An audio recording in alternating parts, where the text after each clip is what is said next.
What is up, everyone? Welcome back to the Severe MMA preview show. My name is Sean Sheehan, joined today by Ian O'Neill here for the next 15-20 minutes to look ahead to UFC 320 going down in the T-Mobile Arena over in Las Vegas, Nevada, USA. We have a rematch in the main event with Magomed Ankalaev against Alex Pereira.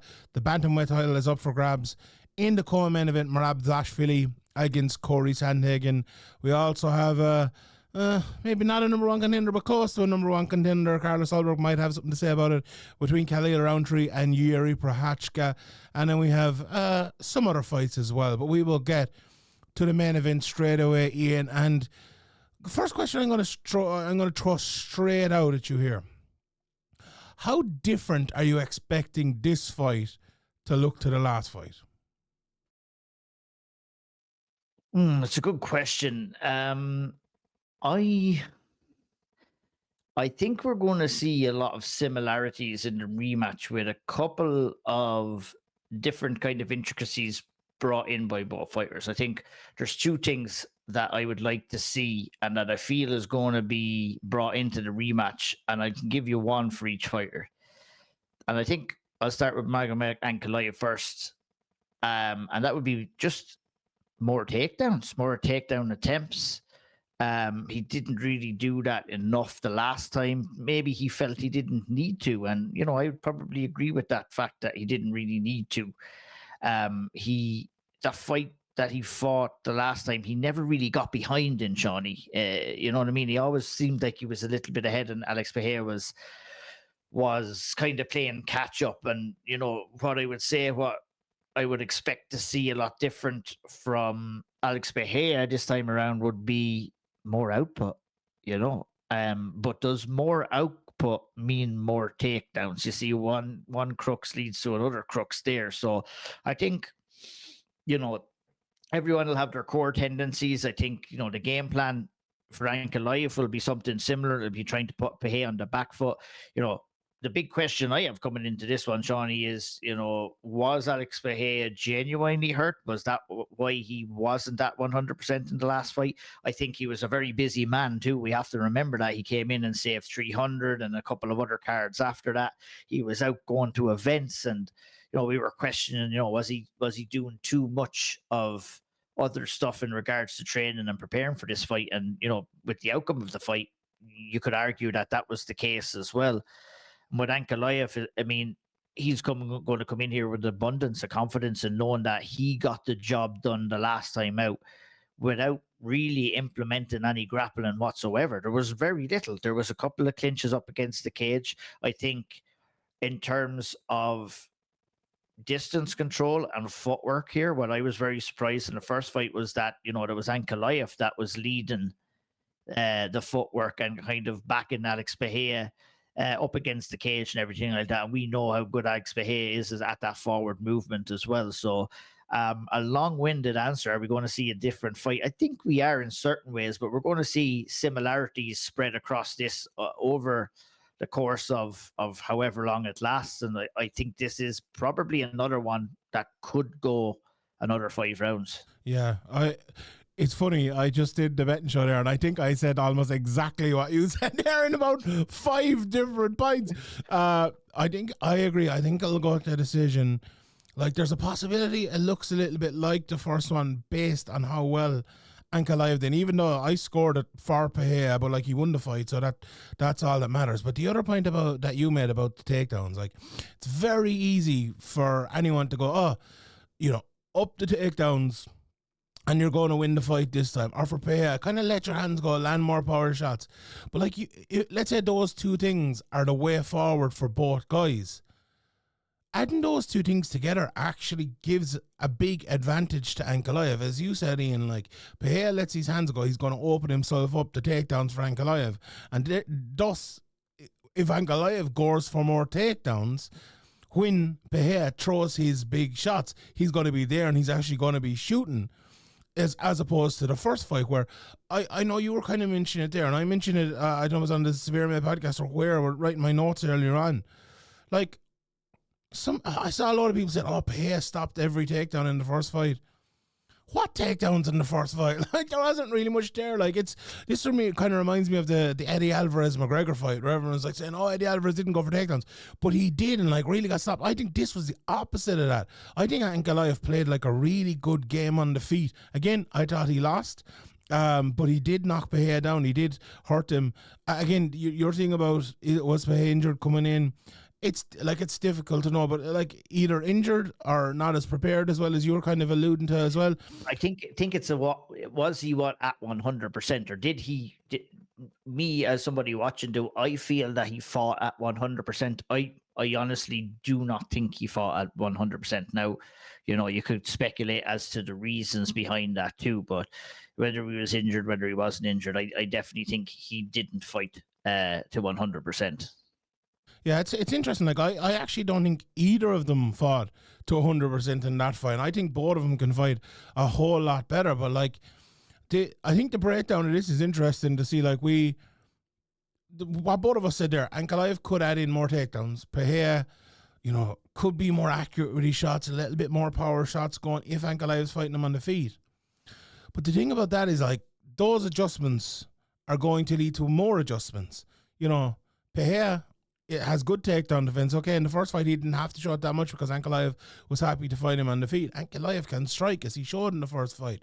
So it's not just, Pereira lets his hands go and he's going to start landing. Ankalaev goes for takedowns. He's just going to start getting takedowns.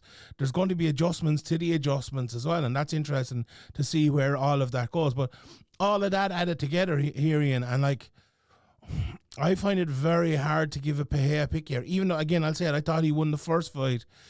Like, the adjustments, and okay, the adjustments, as I just mentioned, will play a big part in this. But I think looking for a lad to go out and go, all right, you're going to have to get the knockout this time, is very different from looking at a lad and going, you need to add in one or two more takedowns, or even not even takedowns, push him against the cage a couple of times more. Take away a little bit of that gas from that, even if it gets to the third, fourth, fifth round and it is on the feet and he does catch you with a few shots, maybe he's not going to have the same amount of gasoline on him that he would normally have, and we know how hard Pereira hits. So I'm trending towards Ankalaev here. What way are you going if you had to pick or predict it?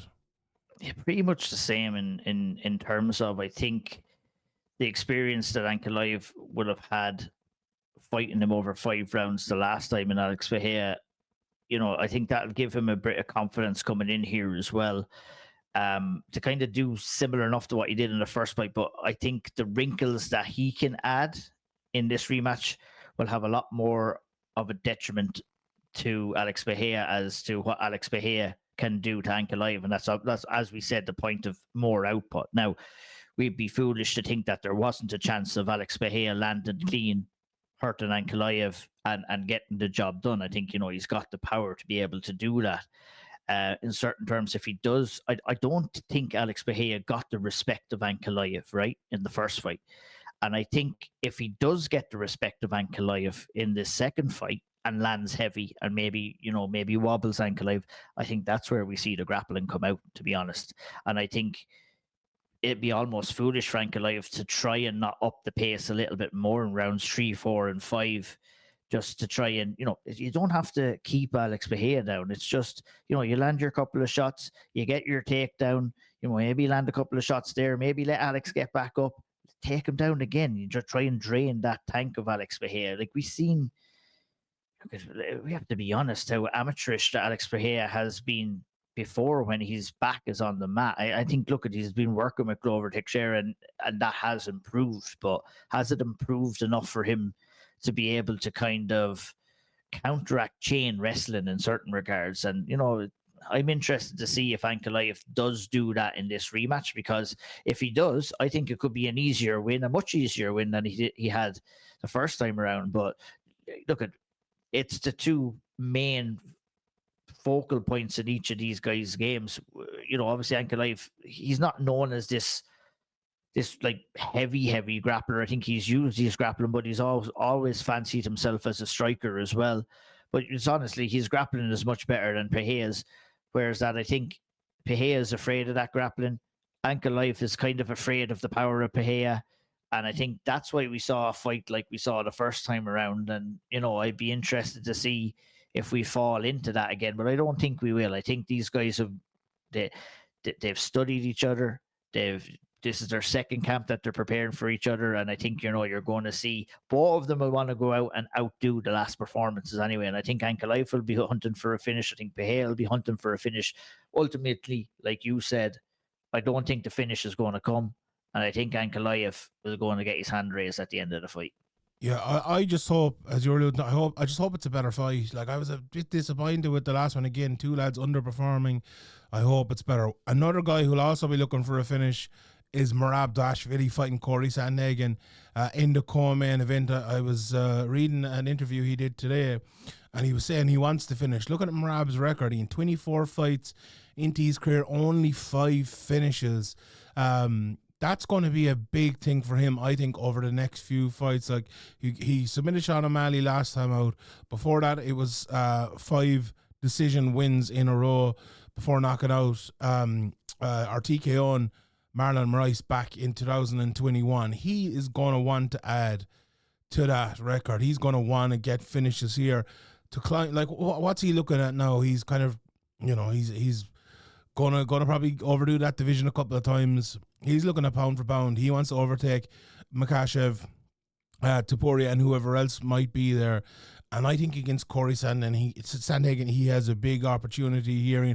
Like, in my opinion, I think if this fight goes beyond 2 rounds, it's going to be big, big issues for Corey Sandhagen. I think Merab Dashvili is going to fight him on the feet. Like he said today in an interview, he's going to want to fight him on the feet. He has been in his last few fights, but I truly believe, Ian, that this fight's going to hit the 3rd round, and Corey Sandhagen's going to get off his chair, and he's going to say, everything that I thought was going to go badly has gone badly. And what do I do now? What's the decision I make? And for most people, Ian, that decision is not a good decision, because it's very tough to get to that point in a fight against someone like Merab, and it's only going to get worse and not falter a little bit. And if that happens, I fancy Merab to get the finish. Do you foresee this being as one-sided maybe as I do? I kind of do, and I've been trying to think of possible ways where I can see Corey Sandhagen having some success in this fight, but it's just the style that Merab brings and the level of opponent as well that Merab has been facing too, and what he's been doing to that. You look at his last 5 fights there, Sean. Wins over, look at his last 6, really. Look at Jose Aldo, when Aldo was rising up the ranks as well. Peter Yan, Henry Cejudo, Sean O'Malley, Umar Nurmagomedov, and then Sean O'Malley again. And with all due respect to Corey Sandhagen, who is a fantastic fighter, but is there anything that he can bring to the table that those other fighters that we mentioned haven't? And I don't think there is. With Merab and talking about his lack of finishes, I think what he does have is that he has an exciting style that even though when he does go to a decision, it still is kind of exciting. He's a bit of a mad joke when he gets in there. He's taunting, he's everything like that. He's a likable character too, so he gets away with that. If you're an unlikable character and you're going to decisions, you're going to have the fans on your back all the time. Everybody loves Merab, so he does get the leniency. But, we love seeing finishes. And this fight is a real chance for him to go out there and get a finish. Merab, his skill set has grown almost ununderstandably in comparison. Like, at 34 years of age, this is the time where we start questioning people's skill set and asking, is his skill set going to deteriorate? But Merab, over the last 2 or 3 years, Sean, his ceiling has risen and risen and risen, and the performances have been getting better. His stand-up has been getting better. And, when his skill set improved, it also matched the kind of unwritten skills that he does have. And that's the ability to take the heart and desire away from his opponents. We've seen, like you said, a couple of opponents sitting at the corner thinking, how am I going to get over this guy? Like, there's no stopping him. He's not tiring. He's picking up the pace coming into the later stages instead of dying off. He's built for successes, Merab. And I think, Corey Sandhagen, he has the ability to land a maybe spectacular flash knockout, But at the same time, Merab can take a hell of a shot as well, and hasn't been even remotely hurt inside of the cage, as long as I can remember anyway. So it's like, the more you talk about this fight, the more you analyze the fight, the more things that you can stack up against Corey Sandhagen. And yeah, good for him. I'm delighted that he's getting this opportunity. I think he truly deserves this opportunity. But to be honest, it could not have come against a worse guy for him in terms of stylistic matchups.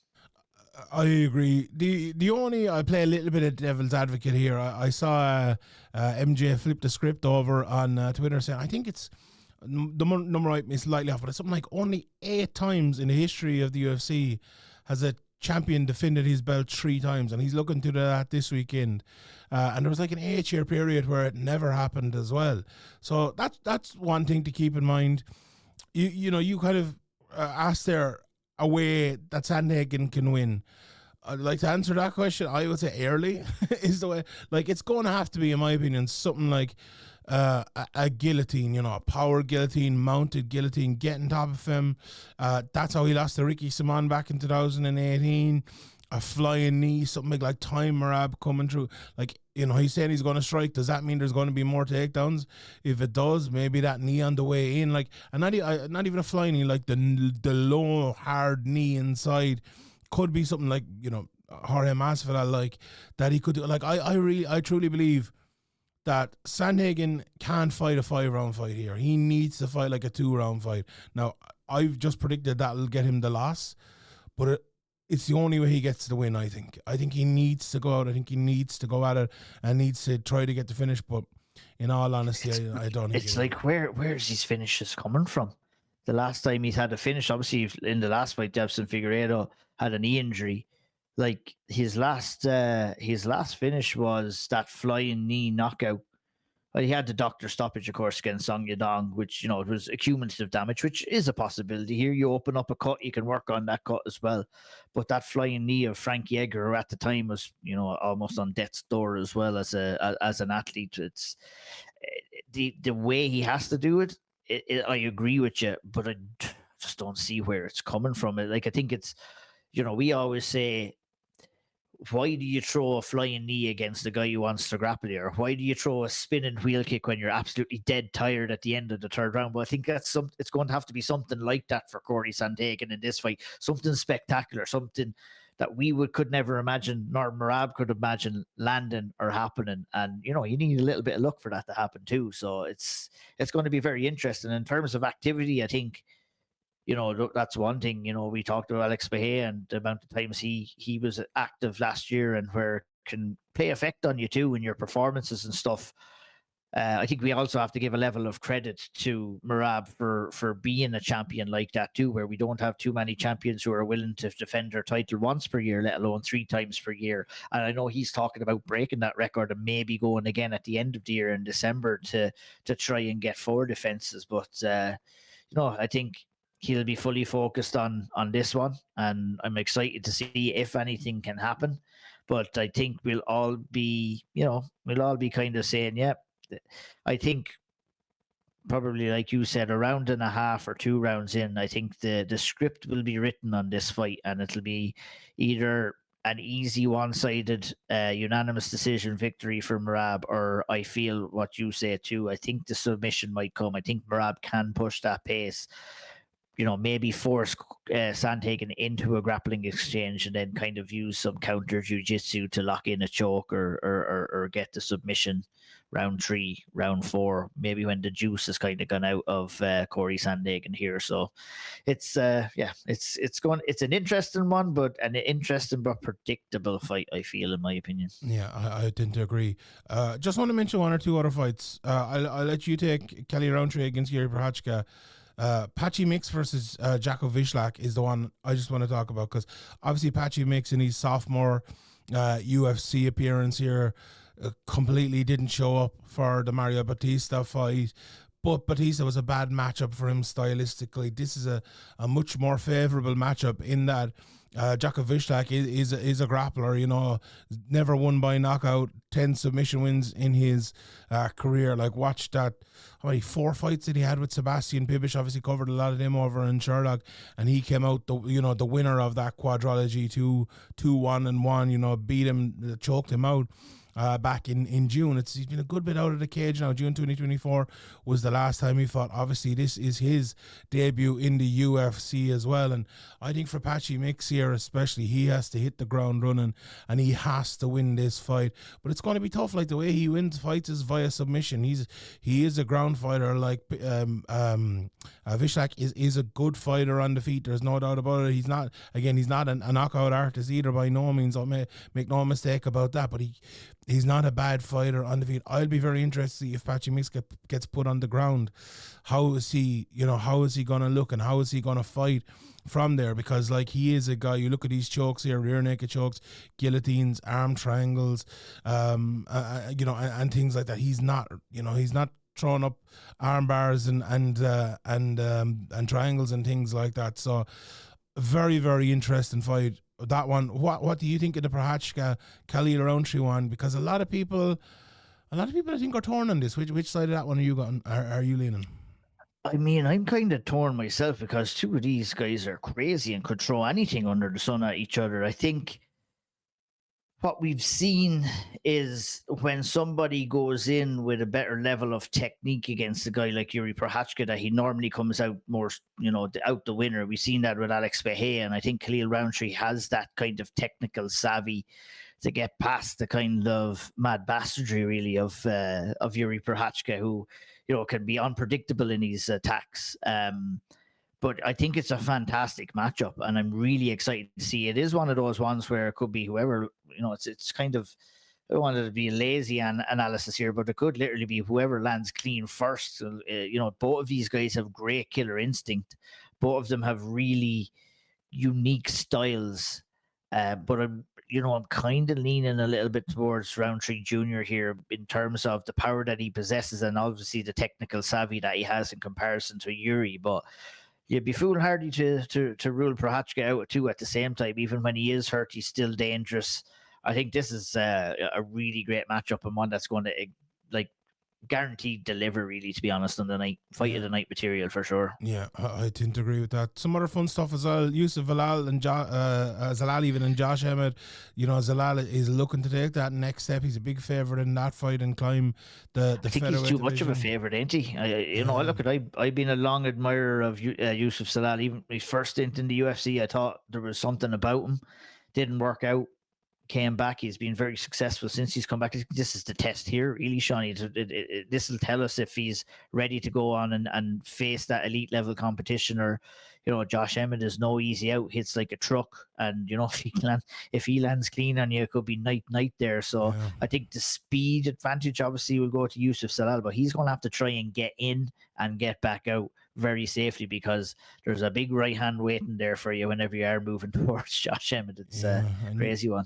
You could see a bit of wrestling from Josh Emmett too. I think meet kind of the power with power. So we'll see how that goes. I would give the same sentiment about the Shahbazyan and Muniz fight. Shahbazyan a big favourite in that, and Muniz, I think Shahbazyan will probably win early, but if he doesn't, that could go anyway. Interesting to see how Joe Pyfer looks here after coming through that Kelvin Gastelum fight last time out against Abbas. Atiba Gauthier, thank God he's after getting an opponent. I'm just seeing here on Sherlock, his opponent fell out. So I was wondering. I'm looking forward to seeing him. And another interesting fight. There's a few. Chris Gutierrez, Farid Basharat still undefeated, 13-0. Yana Santos against Macy Choice, and I feel like the winner of that might fight Michelle Montague and could, later on in the year could be a number one contender fight. We're still waiting for Nunes and Kayla as well, so we'll see how that goes. I looked at the odds early or late, maybe early in the week, or maybe it was early last week or something like that. I think Macy Chasson was underdog in that fight, which I was very surprised about. Maybe she's not anymore. I don't know. Maybe I was looking at it earlier today. Yeah, no, I think that funnily enough, actually, I think I might have done the same thing, and I was like, oh, but I think that did change around. Just looking at here, yeah, she's actually around a minus 200 favorite. So I think that is, I think that's just about right there. To be honest, Santos blows hot and cold as well, though. Like, if she's at her best, she'll put you against the cage and she'll hold you there. But yeah, I like Choi-Sun as well in that fight. But overall, a pretty good card. Austin Vanderford. Austin Van Sant. Yeah, indeed, against Ramiz Brahima, who was supposed to fight Oban Elliott last time out and fell out. So looking forward to seeing all of those lads and the rest as well. Thank you very much for tuning in today. If you're not following Ian, please do. If you're not listening to All Triangle, please do. Listen to the SevereMMA podcast every Sunday. And until next time, I'm Sean. That's Ian. Enjoy the fights this weekend. Good luck.